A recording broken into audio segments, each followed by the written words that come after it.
Hey, Jason Rice here with Lot Party. We have two episodes with Ed French for this Lot Party show. This is going to be the second one. Go see the first one. It was done last week. This is the second episode of a deeper dive in used car operation. Ed gave some great content on what it takes to turn around a dealership's inventory. But here's episode 2. I hope you enjoy it. So we do want to touch base on some of those other things. So what is some of the, other than the inventory now, we got that broken down, what's the next steps? I take a really granular look at the dealership attributions. So what is the pricing model for the store? A lot of dealers I work with don't really have a pricing model that they adhere to.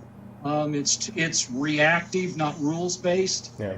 And so I work with them on what are the rules of your pricing model? How frequently do you make pricing changes? Again, I'm plugging them in based upon the segment of inventory distribution. But what is it that you're really looking at when you're looking at making pricing changes? And are you allowing the person that purchased the car to make the price change, or is it science instead of swag? Okay. That's probably the number one thing I see within a dealership is we're allowing the person who is emotionally attached or bonded to this car because they bought it, yeah, and their career might be on the line to reprice the car, as opposed to pricing it scientifically or to what the market may be demanding. Yeah.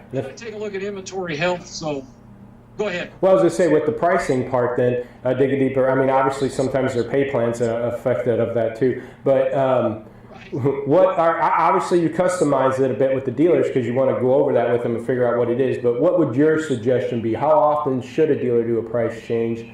And what kind of pricing philosophies do you suggest for yourself as a suggestion to those dealers? Well, again, it depends on the distribution. The distribution of inventory, Jason. Frankly, an A car, we may not price, we may not change it frequently. We may only change that one. It could conceivably be only a couple of times a month. A B car, we could be changing that car every 2 or 3 days. Wow. A C car, 3 times a month is generally the rule. And CPO, I'm looking at twice monthly for those as well. So this is the B cars. We really focus on price change. All right. So what's the if a store's on a 60, would the B be on a 45 or 50, or would that be the C? I mean, do you have are those on a goal to move? If you're moving it 2 or 3 times a week, or that often, is it a shorter life cycle? Yeah, actually, Jason, what I try to do with the B car is match it up to their break-even days in stock. So when I go in and do the vitals, I actually go through their financial statement and look at what is the current break-even days in stock. So in other words, how long can they hold a car before it begins to cost them money? Mm-hmm. And then match that up to what their present aging policy is. So let's say they have a 60-day turn policy for their inventory, but their break-even days in stock off their financial statement may be 34 days. We're going to take that B car and put it in the 34-day turn policy. It goes to number 1 in reconditioning. It gets frequent price changes. It gets a phenomenal amount of review relative to SRP and VDP activity. We take a quick look at the, again, I'm paying special attention to those over $17,000, $18,000 transaction price cars or ask price, yeah, so that we make sure that those cars are turning quickly. Yeah. So I actually match it up to their break-even days in stock. Okay, that's perfect. So again, I'm sorry to cut you off. So what after the pricing analysis and how often to change? Where were you going with that next then? I'm looking at management. Okay. Management really drives inventory asset return in my mind. So I look at the type of selling process they have. Are they rules-based or reactive management? A lot of stores I go into are reactive. They don't really have the metrics in place. They don't really have the rules in place, and they don't really adhere to them, and they don't make the management rules the way that the business operates. They're actually changing the way the business operates based on reacting to whatever fire is burning, so to speak. So I really work hard with them on what does your selling process look like? How easy is it to buy a car? What metrics are you paying special attention specifically when it comes to the virtual dealership and their bricks and mortar, and really working strongly with them on building foundational management metrics that create success. So, of those metrics, what do you think is the biggest one, or maybe the top 2 or 3 or 5 that you would say if a dealer is going to be tracking and trending anything? These are the top 3 or 5 that you would say that they have to be doing. They don't pay enough attention to their CRM and live and die by their CRM activity. Okay. The best of the best, Jason, live in their CRM. Managers normally live in DealerTrack, and they don't live in the CRM. And what I encourage them to do is stop living in DealerTrack, because DealerTrack is a result of what your CRM activity is. And so I really focus with them on keep the CRM open, watch it 10, 12, 13 times a day, look specifically at activity, spot trends, and don't sit in your chair. All right, so when you're talking about they spend a lot of time in DealerTrack, you're talking about the desking and the approvals and stuff like that, and not so much how many ups and how many phone calls and how many email leads we got, right? Okay, and so I just want to make sure it's clear for everybody. So a lot of people are too worried about the now and what am I shooting out the door today and what are we working on versus how many leads, how many phone calls, what are we doing with this customer? Okay, and so if there's a metric in there, again, if the dealer says, if you sat down with the dealer, say, pull this number, look at it weekly, daily, how many calls, how many emails, what are those numbers, response time, what's that metrics that you would say in that CRM that they got? If I was going to only be given one metric to measure, it would be appointments. How many appointments are we making? Okay. That's it. Now, and I tipped on this the other on my other show. I have an appointment log, and we do appointments to show to sold and delivered, and I think that's real important. And I'm bringing this up now as part of the tip is I separate sold versus delivered. My definition of a sold is getting a customer in the door. We go back and forth. We say, here's your chart, here's your trade, here's your payment, and they go, yes, that's fine. And then we pull a credit app and have them sign a buyer's order. And at that time, that's a sold deal. To me, my internet team did their job, or the salesman did their job, Auto Trader, Cars.com, whoever sent it did their job. But as soon as we pull the credit and they score 400, or they need $2,000 down and not $1,000 down, or they need a co-signer and the deal falls apart and we can't deliver it, I think it's important to kind of separate those two to be able to see.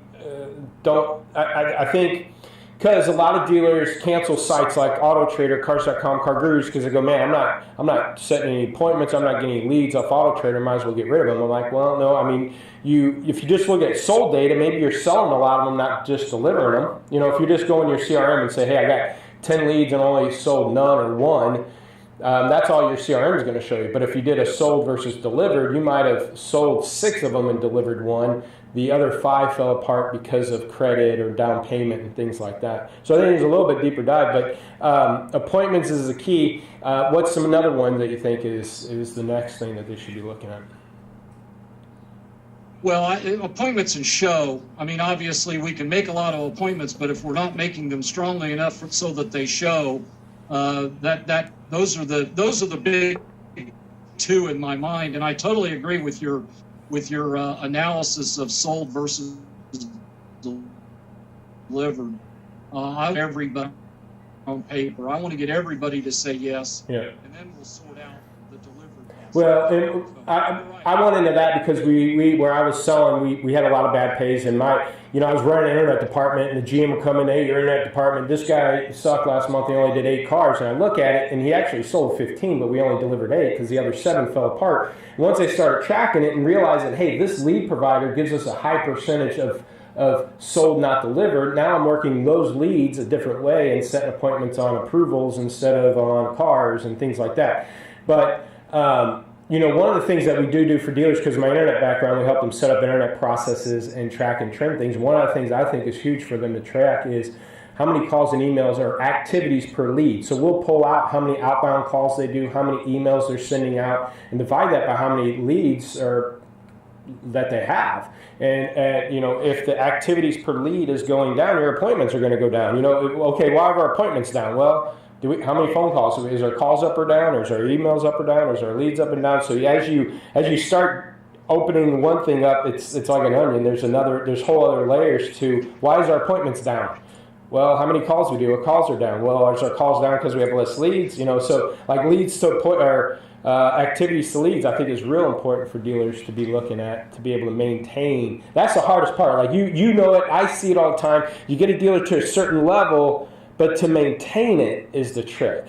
It's the consistentness. That goes back to my rules-based management. If they're only focused on what they're trying to deliver as opposed to focused on the continual activity in the store, today's showroom activity is a direct result of how well management operates within their CRM to manage that activity, manage those appointments, manage those shows. So you're right. Yeah, and because my appointments could be up 20%. We're high-fiving ourselves, but maybe our leads were up 50%. Maybe we're only up 20% because our leads were up 50%, and we should actually be disappointed because we're not at the level of our leads. So yeah, that makes a good point. Paying attention to that CRM, because a lot of times we're too busy about putting the now deals together and not looking enough at what else is stirring and then staying consistent at that.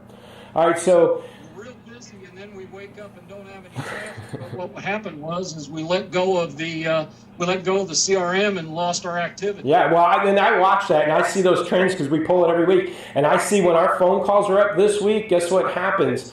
It was because our leads were down. So our phone call activity goes up, and then we're slow. And then next week, those people that we called last week come in this week, and we sell a lot, but then our activities drop off because we're too busy selling. And then we go, oh crap, it's slow. Next week it's slow because we're selling last week, we didn't make it. And then we crank up the phone calls again. And it's so consistent on we're busy, we're slow, so hit the phones. Oh crap, we're busy, can't hit the phones. And it's so, that consistency is the hardest thing for anybody in their life of just running a dealership to get those processes going.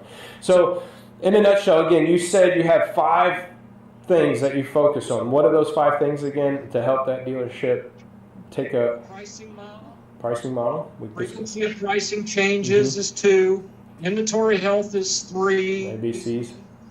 Management is 4.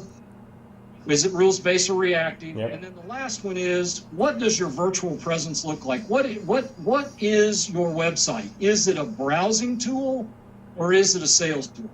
And is it customer cookie cutter? That's the significant focus. Mostly I see websites that are designed by third parties that were designed to make the OEM happy. And then they were designed to not necessarily sell or have ease of shopping. They were designed to create a stopping place for the customer to fill out a form to create a contact. And frankly, that ship is sailing. It's getting further and further out to sea.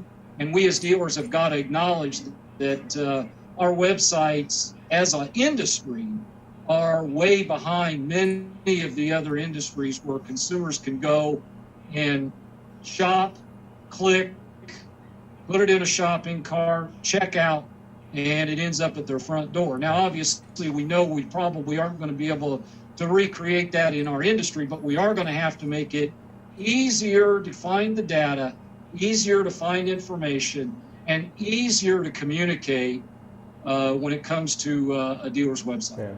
Yeah, and you know what, the point-click delivery, isn't too far away from what Carvana's doing. I interviewed the management from there a few weeks ago, but the Colin Crane, they're doing some of that stuff. And dealers, I even had a Buick GMC store in Florida saying, hey, I want to, what companies do you know that I could get on my site to allow people just to buy and click, or click and buy online. So I know it's an avenue a lot of dealerships are looking at.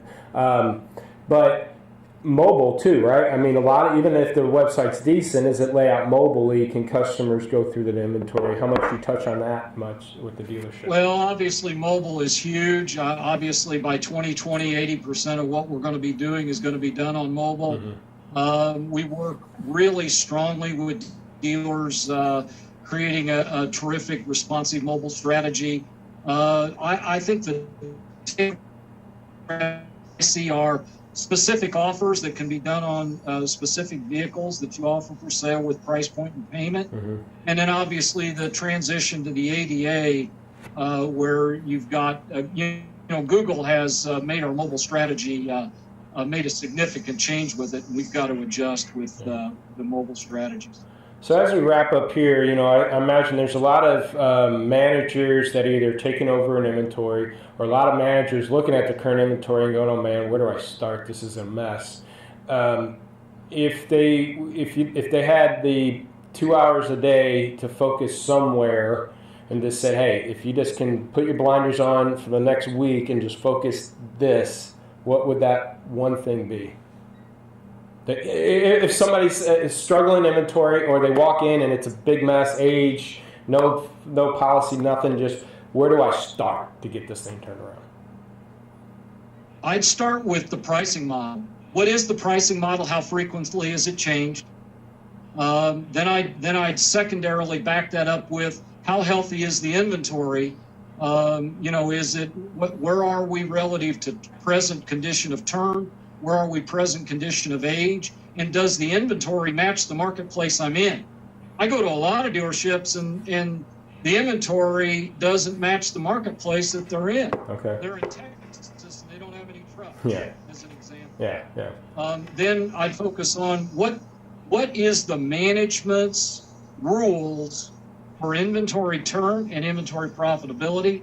And then I'd finish up with looking at the virtual strategy, because obviously the virtual strategy is going to be how you're going to make that inventory turn. Now, so those are the things that I'm going to back you up to the first one, because I imagine with the pricing, because a car ages because we lose focus of it. It's been 30, 40 days and the price didn't change. But with that though, if this is the first place they're going to attack is, okay, where we price, how we priced, when's the last time we've been priced? I would also guess the photos and descriptions at that point in time, and making sure that you do a virtual lot walk and, okay, now I priced it here, let's make sure my check engine lights aren't on or the photos are looking good. And we're at the time of the year, we've been there for a while, but you shouldn't have any trees in the background without any leaves on it, and get rid of those winter photos by now, definitely, to clean up any of that age stuff. All right. So we really look at that first. We call it curb appeal. What's your virtual curb appeal? Yeah. What does it, I know that a lot of dealers focus on the title of this workshop is Lot Party. Yeah. Virtual Lot Party is significant in turning something around, because you see it every day as well as I do. Dealerships can be really great once you get there, but that virtual presence can be a little sloppy sometimes, and that causes customers not to call, not to make the appointment, not to show, and ultimately the front door doesn't swing open. And I tell dealers all the time, you might get 10 ups today on your lot, or 50, 40 ups today on your lot, but you're going to have 500 or 1,000 on your virtual lot. I'll take 2 or 3 holes in my front line before I take messed up photos and descriptions on my virtual lot. But they're so worried about the front line stuff. All right, we got 2 minutes left. Contact information. What's your website, email address, Twitter, Facebook, anything like that, LinkedIn? What do you want to throw out there? Where do we get a hold of you? I'll start with my website. It's autoprofitllc.com. Excellent. You can reach me at autoprofitllc@gmail.com is my email address, and my phone number is 239-209-7530, and I'd love to have the opportunity to help anybody across the country. Perfect. So, and again, me and Ed like to work together. We're not conflicting in what we do. I think he does a great job on that foundation and how to structure that department and visit in-house. And I'm behind the scenes and grinding every week to help dealers analyze every car in stock and figure out which ones we got to adjust now. So I think it's a good mix. If you guys want some in-house foundation structure help, hit Ed up. If you happen to need some daily routines and somebody monitor every week and tweaking cars, give me a call at Lot Pop. But I hope you enjoyed this Lot Party show every Monday. And Ed, thanks for your time. I appreciate it. Thank you. Thank you. Thank you, Jason. Bye. Hey, Jason Rice, check this out. We got the Lot Party Cruise newsletter. Now, if you go to lotpop.com, we have the place up at the top to sign up for the newsletter, which will give you links to the newest show, the previous show, our newest tip, our party files where we talk about the bad photos and descriptions that people have done. We also have Tommy Gibbs zinger tips in there. So we have some great content. Sign up for our newsletter. Go to lotpop.com. You can also see our Twitter link there, Facebook, LinkedIn, Google+. or on iTunes also. So check out iTunes, look for Lot Party. You can just listen to the episodes there. Or if you happen to be a Droid user, it's also on SoundCloud. You can get the SoundCloud app, and everything that we put out there is on a podcast too to just listen to. So again, hit lotpop.com. You can go join our Lot Party crew at the top, get the newsletter, and have all this content coming to you every week. Every Tuesday after the show Monday. If you missed it, don't worry about it. With the newsletter, Tuesday, we'll send you a link to the latest show and all the current information and greatest news tips. Thanks.